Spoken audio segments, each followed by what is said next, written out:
Aimer un générateur en human design, c'est vraiment tout un art parce que c'est un type énergétique qui est profondément magnétique à mon sens. Bonjour à tous, j'espère que vous allez bien. Donc je continue ma série sur améliorer ses relations et surtout comment on peut aimer un type énergétique et aujourd'hui on va parler du générateur. Alors première chose, les générateurs ont une énergie de vie durable mais seulement quand ils font ce qu'ils aiment. Leur moteur principal c'est le centre sacral, ils ont besoin de ça pour répondre à la vie et non de forcer. Et le sacral ça se situe au niveau du ventre, j'en parle souvent dans mes contenus.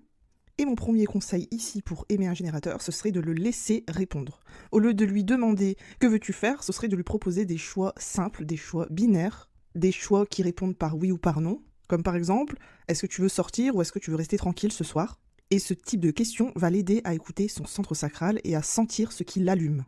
Et ça se voit tout de suite à un générateur qui sent ce qui l'allume. Ma meilleure amie justement elle est générateur et quand je pose des questions comme ça se voit tout de suite à sa tête si elle veut ou si elle veut pas. Comme si le ventre était connecté à son visage, elle est très expressive.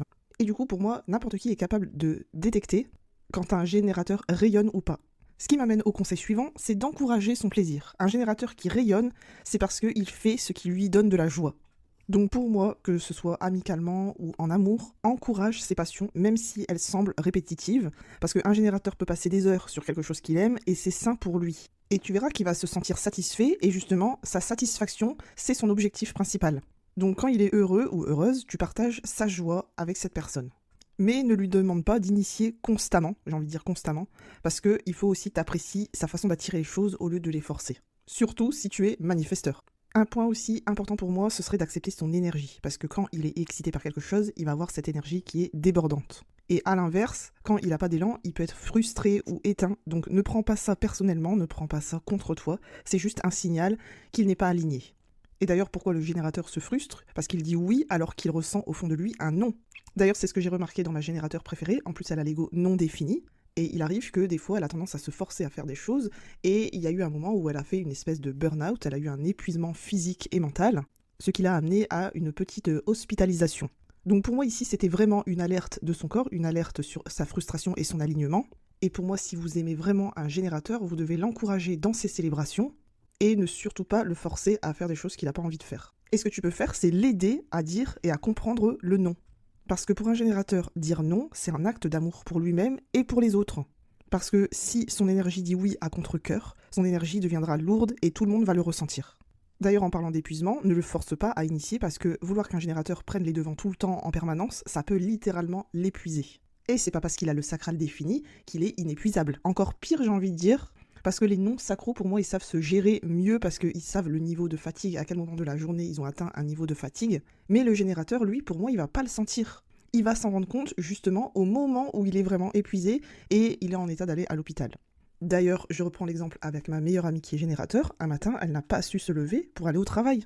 Et les médecins l'ont dit eux-mêmes, c'est un épuisement physique et mental parce qu'elle tirait trop sur son corps. Et qu'elle ne l'avait pas senti, qu'elle continuait, jusqu'à ce que, ce fameux jour, elle ne puisse plus se lever. Et donc, ce qui m'amène à te dire que si tu aimes vraiment ton générateur préféré, il faut que tu suives sa joie, pas le devoir. Pas lui dire tu dois faire ci, tu dois faire ça, tu dois faire comme ci, tu dois faire comme ça, ah non, surtout pas. Mais plutôt suivre sa joie dans le sens ce qui va l'exciter, même aux petits détails. Ça ouvre des portes sur plus de vitalité. Parce que quand il va suivre ce type de joie, cet état de grâce, le générateur va donc suivre la satisfaction. Donc comment tu peux lui parler techniquement dans le quotidien ? Donc évite, comme je t'ai dit au début, qu'est-ce que tu veux faire ? Parce que ça va bloquer le mental, ou ça va le bloquer dans le mental. Tu peux dire, tu veux qu'on aille au ciné, ou on reste à la maison ?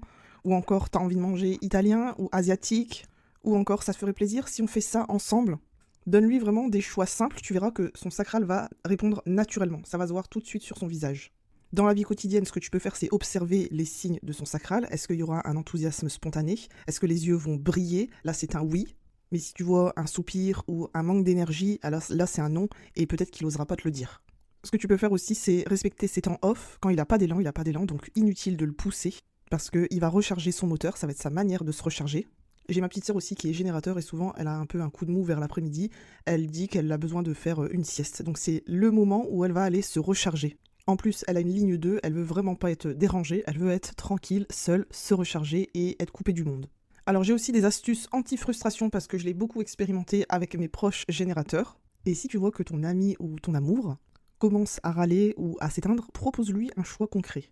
Tu veux continuer ou tu veux qu'on change de plan ? Et en posant ce type de questions, tu vas l'aider à se reconnecter avec son plaisir immédiat.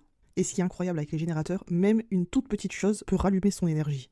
Autre conseil pour moi, dans la dynamique d'un couple, ce serait d'être patient avec son processus. Parce qu'un générateur a parfois besoin de sentir plusieurs fois une opportunité avant de savoir que c'est un oui ou un non.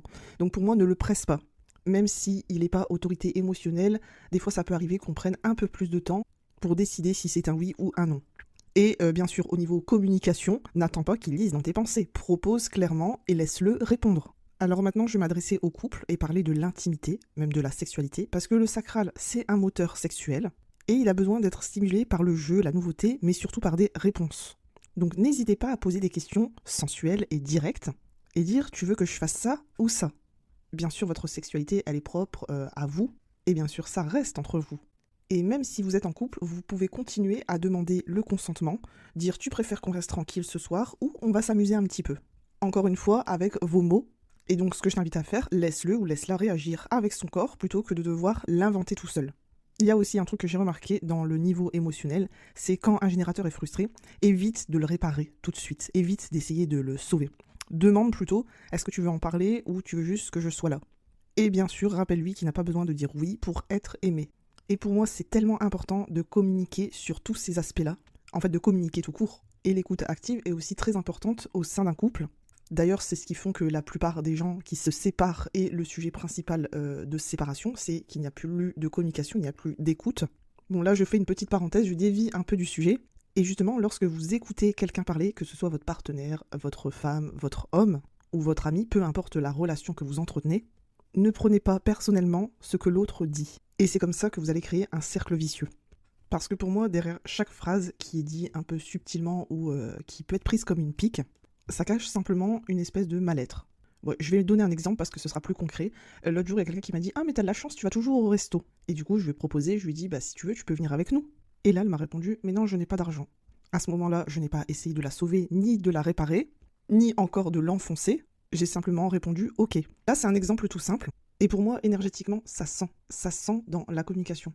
Je n'ai pas encore parlé du triangle de Karpman, mais c'est fortement lié dans une conversation et dans les relations qu'on peut avoir.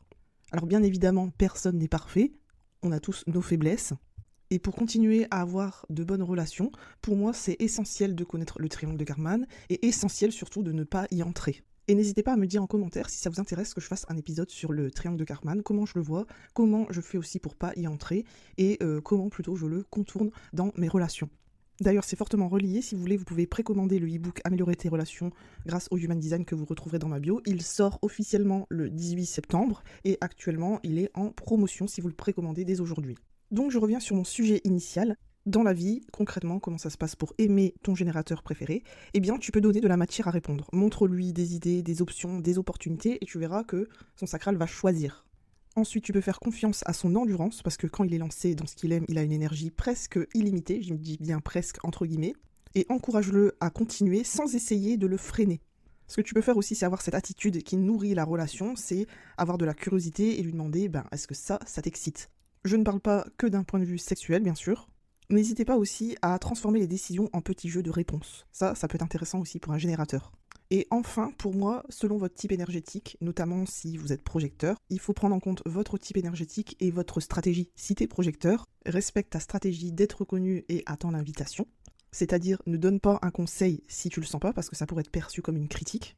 Et bien sûr, si t'es manifesteur, n'hésite pas à informer, même sur des petites choses, ton partenaire de vie, parce que ça peut déclencher de la colère chez l'autre et aussi chez toi, parce que tu vas te sentir contrôlé. Et pour moi, le MG et le générateur vont mieux se comprendre parce que tous les deux répondent à la vie. Donc tous les deux peuvent avoir une énergie presque illimitée ensemble.